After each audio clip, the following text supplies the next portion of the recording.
युधिष्ठिर के पूछने पर भगवान श्री कृष्ण बोले कि माघ शीर्ष के कृष्ण पक्ष की जो एकादशी होती है उसे उत्पत्ति नाम की एकादशी कहती है। ये उत्पत्ति एकादशी की कैसे हुई?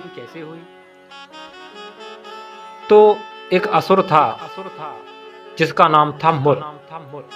मुर नाम के असुर ने देवताओं को पराजित करके उन्हें स्वर्ग से भगा दिया।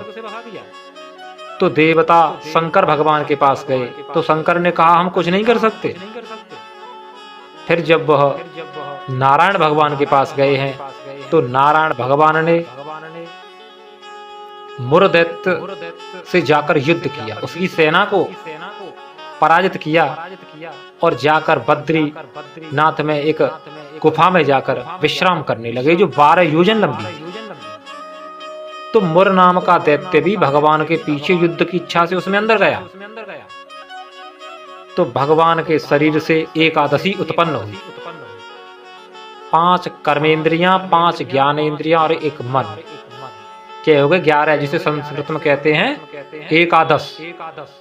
एकादशी उत्पन्न हुई और उसने हुंकार भरी और हुंकार भरने से ही वह दैत्य मुर जलकर भस्म हो गए।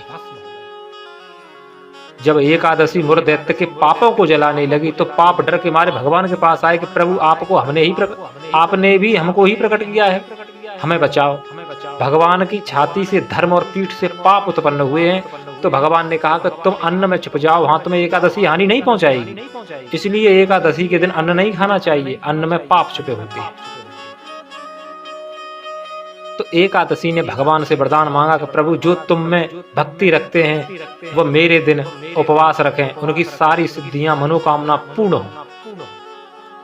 तो यह उत्पत्ति नाम की जो एकादशी होती है यह मार्गशीर्ष के कृष्ण पक्ष की एकादशी को उत्पत्ति एकादशी कहती है, जिसे करने से, जिसका व्रत करने से व्यक्ति की समस्त मनोकामना पूर्ण होती हैं और पाप रहित होकर व्यक्ति भगवान के धाम को जाता है।